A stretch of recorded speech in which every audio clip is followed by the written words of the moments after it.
The Stanley Cup just ended, and we're still in the hockey spirit. So for that reason, I brought on a professional hockey player, and it's a female who plays in a league that you may not know exists in the United States. So check it out. We're going to be talking about hockey, a little lacrosse, a little rugby, as well as some coaching today on the Game Time Guru. So, what time is it? Game time! Woo!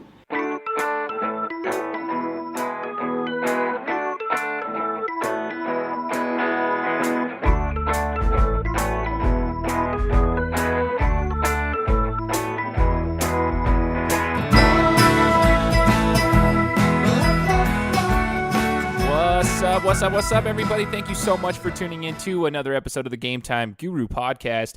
I'm your host, Shane Larson, and once again, I'm coming at you with a professional athlete. We're going to keep the momentum rolling today with women's sports. So I've got a professional hockey player on the women's side, Miss Sophia Agostinelli. And Sophia, I know you're really busy. I know that for a fact because we were trying to get the schedules all put together and everything, but I truly appreciate you, being willing to come and join me and educate my listeners. So thank you so much for joining me today. Yeah, thanks for having me on. No doubt. I'm just glad we could put this thing together and get you on the show. Now, we got to start this with the Stanley Cup recap because the Stanley Cup just finished up, and I know you're a hockey player. We're going to get into that, but I want to know your take on the Stanley Cup. Were you going for the Caps, or were you going for the nice, fun, feel-good story with the Golden Knights? See, this was really hard because I was kind of divided friends-wise. I had some people that were really against the Las Vegas Knights because they were Sharks fans, and they did not want me to root for them. But I did enjoy the pregame stuff that was going on. It was really funny. But so ultimately, at the end of the day, I was rooting for the Caps. Okay, I see. You just root for the winners. All right. No, I'm just kidding. Who's your favorite NHL team overall? I would say the Bruins is my favorite team, but they didn't make it all the way. I was really sad about that. Right. Well, that's my life as a Cowboys fan in football. Like, yeah, and you gotta love them, but they never make it. So it's just disappointment after disappointment after disappointment every year. But anyways, I think that your story is extremely unique, and I want you to begin. Tell us your story, but starting from the beginning, let's talk about the days of when you began participating in sports. What sports did you participate in, Sophia? What did you get into in it?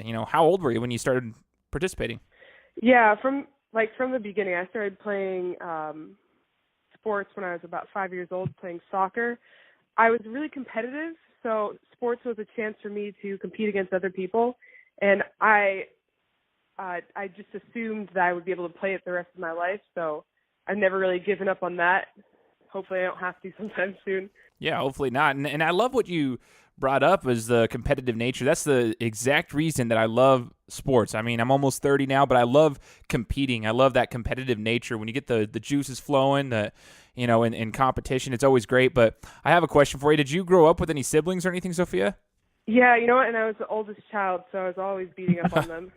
Yeah, so you were that person. You were that sibling that always beat up on the younger ones. That's awesome. I'm just kidding. So you said you competed in soccer, but what other sports did you compete in when you were growing up, like maybe in the middle school days and such? Yeah, in middle school, I was playing hockey around that time. Like when I was, I guess I entered the hockey world when I was a second year peewee. So that's right when you start checking. So that was a great wake-up call for me. I enjoyed it so much. And that's why I kept playing hockey, I think. That's awesome. So what city were you in that allowed you to play hockey at that young age? So I grew up in Framingham, Massachusetts, like 30 minutes from Boston. And the hockey culture there is huge. Everyone plays hockey. That is just so much different than over here in the West because that's just not the case here. But it's something that I'm trying to do with this podcast is kind of get all the knowledge, get all the education on all things sports, kind of bring them over here and spread the word. But did you have to compete? Did you play with the guys or did you have an all-girls league where you were at since there was so much hockey influence? I was just wondering if you were able to, keep it an all-girls league, or did you have to, kind of mix the two? We played with the guys back then, but I think nowadays there may even be like a youth girls team where I'm from. They've grown. Yeah, I'm sure they've grown if they're able to, form an all-girls team. That's awesome. So when, you started at a young age competing in these sports, competing in hockey, now I want to know, did your high school that you went to back east have a hockey program? Yes, so we did, and it was really easy for them to know about every girl that was coming up because they just took them right from that youth program. And we weren't necessarily the best team, but we existed, and I thought that was great that we were able to have a league where we actually had teams in all the surrounding towns. Like, we had fresh teams every weekend. That is so rad. And tell me, Sophia, what position do you play, and how did you perform throughout your high school career? So I played center in high school. I'm a pretty tall girl. I'm 5'10", and I used my size to kind of box out the girl on the circle. And it was really easy for me, actually, because of how big I was in comparison to everyone else. I'd say you're 5'10". Like, did you ever think about playing basketball? I get that a lot, actually, because people look at me and they're like, they could tell that I'm an athlete, but they just assume that it's either volleyball or basketball. But they're not so shocked when I say hockey either, though. Yeah, well, I'd say get out of the way. If you're 5'10", you're skating towards me on the ice, I'd be getting out of the way. So I like that you're physical. I like that you enjoy that kind of competition. That's awesome. Now, for the listeners out there, it looks like you went from high school and then you went to Holy Cross for college, and you actually played lacrosse in college. And I want you to kind of explain that, the reason that you played lacrosse rather than hockey. Was it a situational thing? Like, did they not have a hockey program, or were you just better at lacrosse? But explain the similarities between lacrosse and hockey, and then why we chose lacrosse in college. So it actually was just this circumstantial thing, because I love hockey just as much as I love lacrosse, but my school wasn't so well known for its hockey program, but it was known for its lacrosse program, and so I got more time to be seen by coaches because of the lacrosse program. If you want to get seen by hockey coaches, you're more likely to get seen if you go to a really good school or you're at a prep school. Right, that totally makes sense to me. I totally understand that. It's crazy. Once again, you mentioned lacrosse and hockey are so big back there, but those are like the two sports that are probably struggling the most out here in the West. So, well, I shouldn't say struggling, but they're just, they're growing slower than the other ones. So that's actually really, really interesting. Now, post-college career. Now we want to get to the discussion of the NWHL. Did you just go straight from lacrosse to your professional career? What happened post-college that got you back into now what we call the NWHL professional hockey? Yes. So I graduated from Holy Cross, and then I was missing hockey so much that I had to go do a professional year abroad in Germany to kind of get back into things. I just happened to know some people out there who told me to come over to their team, and it worked out really well. And so when I came back, I thought, why not try out for this new professional women's team in the U.S., which wasn't there when I left for Germany. Okay, so you took off for Germany for a year and then came back and played for a professional hockey team. Now, can you elaborate on this? Who is this professional team that you're playing for, and what's this league all about? So I tried out for the Connecticut Whale, and that's kind of like an homage to the Whalers, the NHL team that used to exist there. And the Connecticut Whale is part of the NWHL. Can you elaborate on that a little bit? What is the NWHL? National Women's Hockey League, or NWHL for short. And it's a league that originally consisted of 4 teams, but now they've expanded to Minnesota, and now we have 5 teams. 5 teams, and as I understand it, is in its 4th year. I want to hear about your experience in the NWHL, Sophia. So let's talk about that. What was your experience like? Is it just your first year playing? How many years did you play? I want to hear about your time. So I played last year, and right now it's free agency. So I'm hoping to play again next year, but things are changing. We have national players coming back, so we'll see if I have a spot on the team. Well, for sure, keep working hard. Now, I want to know about the competition in the professional level for the women's game. So what was the competition like in the professional level for women's hockey compared to what you used to remember it as in high school? Yes, so the thing about the NWHL is every player that's out there, whether they're, on the ice or on the bench or even just somebody who's in the locker room, all these people are talented.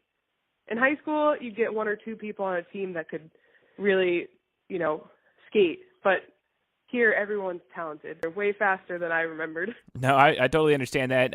From what I hear from anybody who goes to the professional level, they always talk about the speed of the game. Football players, basketball players, the speed of the game. And it's like you said, every athlete is a professional. They are at that speed and athleticism, so it's a lot different. You mentioned you played overseas. For comparison's sake, I want to know about the game here on the professional level compared to overseas where you were playing. What's the game like, and how do they compare? Well, on my team, we had a bunch of German national players that they had serious stick skills that I kind of learned a lot from them that I didn't even realize you would even do in a game. And bringing that back to the NWHL, I mean, a lot of people are super good stick skills wise, but it's not always the same. People have different style to doing things, and I felt like the Germans have their own style. Yeah, it's just like basketball. They got the Euro ball style. It's just everybody has their own style. I like that. Now, Sophia, in the NWHL, where do you guys play? So the Connecticut Whale plays out of Stamford, Terry Connors rink, but we would go to New Jersey to play the Riveters, go to Buffalo to play the Buffalo team, and Boston as well for the Boston Pride. But now we're going to go to Minnesota, so now we're going to take some playing time. Yeah, playing time's always great. It's awesome that you guys are expanding so quickly in just 4 years. You've got another team. Do you see the league continuing to grow? What's your honest opinion? Like, how were the fans? Did you get people at the games, and did you have a lot of support? Yeah, so we have plans to expand further. I know that they're talking about, expanding to Pittsburgh, and there's other places in the works right now that could be for next year. And I've noticed, because although I've only played for one season, I've been following it since its beginning, that it has grown. Maybe in the first year you have people that are just watching because they're like, oh, this is new. But, second year you'll notice that it drops off, but it's slowly been building since that second year of loyal fans, people that have been coming to every game, season ticket holders, people that have actually met me outside of the hockey world just to say hi. Man, that's big time. That's awesome to hear, Sophia. That's awesome. Now, as sports fans, the sports fans that we are, we want to know about compensation. That's a big deal. Are you guys getting paid to play in the NWHL? Yeah, it's actually one of the first leagues that's done this. And we originally, I think what it was is that you got a contract that you got paid for the year, but as so it's a 1-year contract because it's a new league. But now they're doing it. They were doing it by being paid by game and practice. But they've just been kind of switching around how they're doing it. But overall, we get compensated for everything that we do. So and we also get lots of free things, which is really nice. Free gear, free Dunkin' Donuts. Free Dunkin' Donuts? That's awesome. Which is essential, right? Because I need that every day. But is Dunkin' Donuts out there in Idaho? I think there is. I think so. Some places don't really, I have family in Ohio. I could hardly find a single Dunkin' Donuts. Yeah, exactly. See, I don't know if they have one down here. I think we have them, but I don't think they're as popular as they are back east. Yeah, because I could find about 10 of them in a mile radius. Yeah, that's definitely different than it is back here. I can guarantee you that. Whole new world. So it's awesome, though, Sophia, going back to the hockey discussion, that you guys are getting compensated for the NWHL, and it's awesome to hear that they have this push to get it to continue to grow. You've got fans, you got everybody watching, but I do want to know something. Do we have any other professional women's hockey leagues in the States or nearby? Yeah, so there also exists the CWHL, and that's the Canadian Women's Hockey League, and they've existed longer than us, but they really only incorporate Canada, and then they also have a team in Boston. But our two leagues have yet to intersect, and I don't really know what the issue is behind it, but I know that Right. it's more complicated than it seems. Yeah, for sure. Yeah, and I think that's the case with a lot of things. Is we see these things, and seems like on the outside it should be easy for us to just merge the leagues, right? But it's not. It's not always like that. I'm sure there's some legal things that are involved and some costs or whatever that go into play on the back end. Because ideally, I think all of the professional women's athletes, be it for the CWHL or the NWHL, they want to play against each other, and we all have the same goal in mind. For sure. It's just that we aren't on the same page. We're at different stages right now. Yeah, and maybe, who knows, one day that they will merge once everything gets worked out, or the NWHL will continue to grow, and I'm going to keep my eye on it. And that's what I'm excited about. Is ever since I got in contact with you, Sophia, regarding the league itself before we started doing this interview, I've been looking at it, and I think it's awesome. I'm trying to bring a little bit more exposure here on the western side of the states to the NWHL. Now, the interview that I had last week with our professional basketball player was regarding the exposure that's needed for women's sports, because they struggle so much to get the exposure and the respect that they deserve. What do you think that we can do to bring the women's sports to light here, essentially, and give them that respect that they deserve? I think, honestly, I think the best thing is just being curious about it and just being interested enough to watch a game, or, sharing that news with your, kids or people that you think might be interested in, there's girls out there who don't know that there's a professional league, and there's actually a lot of people that would be interested in watching, but they don't know about it. And ultimately, we could say more advertising, or we need more funding, but I think there's just a lot of people that, they're ignorant, not on purpose, but they just don't know. It's new. So if we could spread the word about the NWHL, then I think that we would grow more fans and possibly expand to those places. There was a girl that approached me at an autograph signing, and she was all the way from Utah. She came from Utah to Buffalo just to watch a game. She wouldn't have known. I don't know how she found out, That's so awesome, though, because she came all the way from Utah, which is right below Idaho, where I'm at. And that's awesome to hear. Yeah. So for us over here that want to know more about the league, where can we watch games for the NWHL? Honestly, I'm not exactly sure off the top of my head. I think you could probably watch them on the NWHL website. I know that last year they did Twitter Game of the Week. Oh, sweet. So Twitter would pick a game, and then they would broadcast that on Twitter. Awesome. Yeah, it's awesome to hear that you guys are getting into Twitter, because, that's huge. Using Twitter as a feed. Social media as a whole is awesome for broadcasting and getting that exposure that you need. Now, before we wrap it up, Sophia, I want to get into your coaching experience. Now, I know that outside of being a player, you're also a coach. Talk about your experience as a coach, what sports you coach, and how long you've been doing it, what you learned, whatever you want to talk about. But I want to learn about your time as a coach. So I coach both lacrosse and hockey. Hockey-wise, I coach kind of more private lessons. So people come to me wanting to work on specific things with their children. I'll go over that with them. I work at a place where there's 2 mini rinks, which can be really nice for private lessons. For sure. And lacrosse-wise, I've actually coached across the board this year. I've coached a club team that's middle school. I helped out with a high school team in their postseason, kind of as a defensive strategist kind of person. And I actually currently coach for the University of Bridgeport as a graduate assistant. Oh, wow. Okay, so you're like a big-time coach. I like that. So do you see yourself being a coach for your career when the playing days are over? Yeah, definitely. It's not going to be my main job. It's not necessarily my goal in life to be a head coach.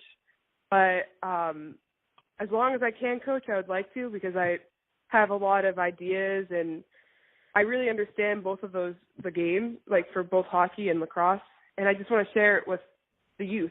Absolutely. And in regards to coaching and coaching the youth, what do you think is what do you find is one of the biggest struggles when it comes to coaching the youth? I think you have to, so coaching-wise, you have to actually care about what the player thinks about. When I play against people and I run against them, I don't care if they're hurt. I don't care if they're bothered by what I'm doing. But when it comes to being a coach, you have to worry about what your actions do to the people you're coaching. Especially, actually, there's no level, because middle school through college, you have people that they need to be coached differently. Some people need to be yelled at. Some people need to have their hand held through a concept. So having to understand that there's a difference between people, and what you say has such a big consequence when you're a coach. Oh, I totally know. I definitely know that, and I think throughout my playing career, I think all of us who have participated in sports can say that like the best coaches are the ones that can adapt to all the players, because every player, especially the younger age kids, have their different personality types, and they have to be treated differently in regards to the coaching style. It's just like a manager at work has to be able to adapt to their employees that are on their team. So, Sophia, I have a question for you. Would you prefer to coach or prefer to play when you're comparing the two? If you had a choice, one or the other, what do you prefer? I prefer to play because I enjoy playing so much. It's kind of hard to compare the two because coaching pays me and I need money, so there's a balance between play and coaching. But ultimately I get pleasure out of both, and I think that I would rather not give up either. For sure. And, while you can keep doing both of them, I would suggest to continue doing so. Keep doing both of them. Now, what can we expect in the next 5 years from Sophia Agostinelli? Well, you can expect me to continue playing hockey if I can in the NWHL, and I actually have been considering maybe playing professionally rugby. Now, this is super random, but there is a women's rugby team that I actually practice for, and I was hoping to play with them as well. Yeah, okay, hold up. We need to talk about this for a second. Professional rugby now. We're talking about rugby. You're an all-around athlete, or what I would call an all-purpose athlete. You're playing hockey, lacrosse, and rugby. Let's talk about rugby because I've had a rugby coach on my show talking about the sport and how it's continuing to grow in the United States. This professional team you're talking about, do they play 7s, 15s? How is that all structured? So the team that I was looking to play for is the New York, it's NYRC, so New York Rugby Club, and they play both 7s and 15s. So okay. It's seasonal. So if I was thinking of playing for them when they play 15s, because I enjoy 15s more because it's less running, right? It's more tackling and strategical things. I feel like 7s is such a short game that you lose kind of some of that. Yeah, definitely. And just to be honest, I don't judge you for not liking the running part. I've played basketball my whole life, and I still hate running. Absolutely despise it. So if I were to play rugby and participate in that, I would definitely consider 15s because I'm not running around the field with just 7s. Anyways, I want to know about this. If you could break down the Rugby League for women for us right before we wrap it up. Do you guys get compensated? Can you just give a little bit more info on this league? Yeah, totally. I think so. I don't think they pay. It's a team that is kind of like a farm team for the USA national team for rugby. So okay. They won the championship last year. I'm actually not so familiar with it, but I know that they don't pay, but they end up traveling to some crazy places. Like my friend who's on the team, she went to Dubai this year. And I think the club actually does fundraise for some of that stuff. So I think the traveling's worth it. Oh, absolutely. I love traveling, and that's actually what I wanted to get to real quick. What is the best place that sports have ever taken you, Sophia? I want to know your favorite place that sports have been able to take you. I would say Switzerland was my favorite place because to me it's like heaven on earth. It just looks so beautiful. Yeah, I would love to go to Switzerland. I think it's awesome. And it's just cool to hear from people, including yourself, the different places that sports can take you, the different opportunities you get, the doors that are opened through sports. And that's kind of another point that I wanted to nail in with this podcast is, just how sports aren't just dumb jocks. They open up so many opportunities, so many places to go. So once again, this is an awesome interview, Sophia. I greatly appreciate your time, and thank you so much for joining us today. All right. Thank you so much for having me on. For sure. The pleasure's all mine. And all the listeners out there, I hope you enjoyed this one. And I hope you continue to share the podcast with your friends and family as, I try to share my passion with you guys and hope to, obtain my goal of delivering a panoramic view on sports. And you guys know the drill. We'll talk to you next week. Guys, thanks so much for listening to another episode of my show. Now, if you could go and do me a favor, head over to iTunes, give me 5 stars, and leave me a review, it would be greatly appreciated. Thanks, guys. Appreciate your support.